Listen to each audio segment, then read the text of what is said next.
బాహుబలి 2 తర్వాత దర్శకుడు రాజమౌళి తన తదుపరి చిత్రం యంగ్ టైగర్ ఎంటర్ చేస్తారని గత కొంతకాలం నుంచి ఇండస్ట్రీలో వార్త చెక్కలు కొడుతూ వస్తుంది.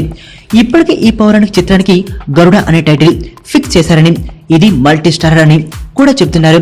బాహుబలి 2 రిలీజ్ అయిన వెంటనే జక్కన్న ఈ చిత్రాన్ని సెట్స్ మీదకి తీసుకెళ్తాడని, ఈ సినిమా కోసం 3 ఏళ్ల షెడ్యూల్ ప్లాన్ కూడా సిద్ధం చేసుకున్నారని ప్రచారం జరుగుతూ వస్తుంది.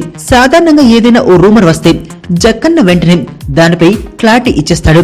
అలాంటిది గరుడ ఎంతో కాలం నుంచి రకరకాల వార్తలు పుంకాను పుంకలుగా వస్తున్నా వాటిపై ఖండించడం లేదు, అలాగని క్లారిటీ ఇవ్వడం లేదు.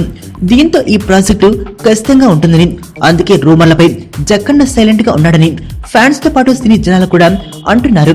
కానీ తాజా సమాచారం ప్రకారం ఈ ప్రాజెక్టు ఉండదని తెలుస్తోంది. అవును, జక్కన్న తన నెక్స్ట్ సినిమాను ఎన్టీఆర్ తో కాదు, ఓ బాలీవుడ్ హీరోతో హిందీ సినిమా తీసేందుకు రెడీ అవుతున్నాడట. ఆ Bollywood hero mister perfect Aamir Khan అనే టాక్ వినిపిస్తోంది.